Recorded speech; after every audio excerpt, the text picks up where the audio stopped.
Now, children get cancer and a lot can be done for them, but globally, and I'm thinking of low and middle income countries, many children don't get adequate treatment. Can you tell me what are the issues that you've been addressing right here in Istanbul? Right. So, as you said, you know, kids get cancer, and actually cancer has become a problem of the countries with limited resources, because 80% of the children that develop cancer every year actually live in countries with limited resources. More than that, actually 90% of all the deaths that happen every day and every year of childhood cancer actually occur in those countries. So countries with limited resources have 80% of the cases and 90% of the deaths. And yet, in well-resourced settings, children get their cancers cured, don't they? Cured, yes. 80%, 85% of the children get cured. Can you tell me something about the outreach program that you've been working on with St. Jude?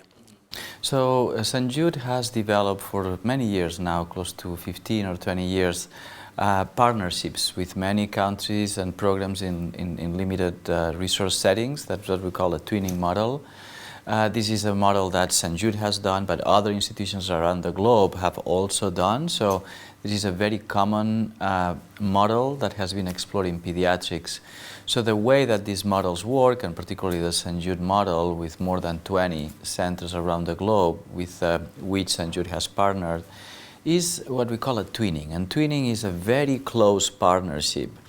So twins are twins for life, right? So you just basically walk along the way with your partner. His or her problems are your problems. So you've got centres in the US who are twinned with centres in a low or middle income country? That's right. So St. Jude has partnerships with centres in Mexico and Central America, South America, Africa, Middle East, Asia. And other centers in the US or in Europe do the same. That's very hands-on and potentially very helpful. Yeah. What sorts of things have you been able to do? Can you give me an example of the kind of way this cooperation has paid off? Yes. So there are many good examples. Let me give you one. For example, Guatemala, right? In Guatemala, I know the program in Guatemala because the leader of the program in Guatemala trained with me. He's from Guatemala. We were fellows at the same time. And so his name is Federico Antillon. So he went back to Guatemala because he felt that that basically was what he was supposed to do, and St. Jude twinned with him. So there was nothing at that time, basically just very loose programs and doctors that were not properly trained. He consolidated all the oncology services for the country in one unit, which is where he was working, with the help from St. Jude, with training, with funding, with resource allocation and technology transfer. He was able to build that program to the point that the program grew faster than the hospital. So that led to a rupture, right? Not a rupture, but a break off. So they said, okay, we're growing so fast, we don't want to put more pressure on the hospital, we are on our own. You know, still attached to the hospital, but they grew to become a national pediatric cancer center with that attachment to St. Jude, but now they have grown above the resources that St. Jude was giving at the beginning. I can see that it's not just the availability of resources, but organisation. It's one of the keys. What is the secret of success in getting that organisation and coordination right? Obviously, the twinning helps, doesn't it? Yeah, but you said it very clearly. So it's not about resources only. So there is this process is much more granular than that. Resources are key, but at the end of the day, you need a local leader, someone that is the champion, that really wants to do it. And then it's you need to work in synchrony and in harmony with, you know, the other needs of the hospital or the country, but without putting too much pressure, but at the same time without relinquishing on some of the needs that you need to address. So these programs have to grow in a stepwise increment. We need to think about both the healthcare systems flow, the administration, education, psychosocial support. So you need to really provide good care to the families and to the children. So there are 4 or 5 components that you need to put together. So if we were to summarize, what is your recipe for doing well? You're in a low resource setting.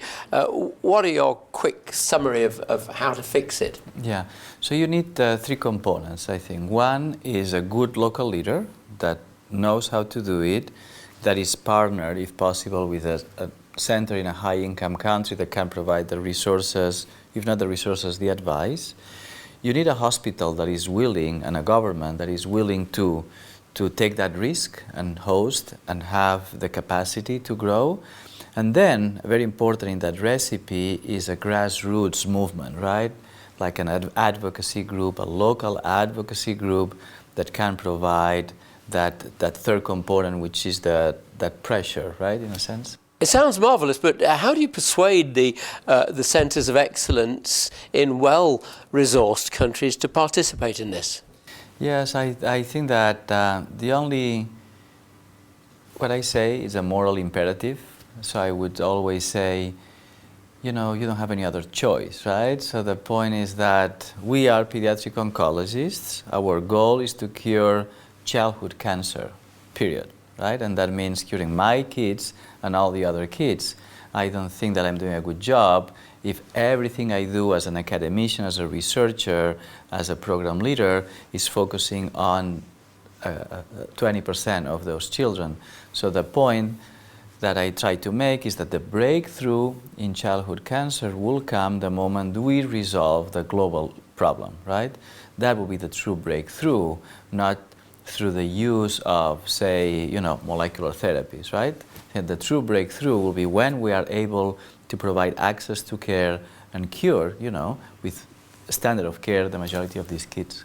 And from your experience at St Jude, there's a lot of will within doctors and clinicians generally to help with this. Yes, it is. And actually, what I think that it's refraining most of these centers and doctors from doing it is just that they don't know how to do it, right? It's just too big of a problem for me to take care of. But you don't need to think about curing all the kids in the world. Just get one center, one region, one country, focus on that, do a good needs assessment, and then say, okay, I'm here for the long run, right? So let's see how we can do. We'll do it together. It may take 10 years, may take 20 years, but I am staying with you.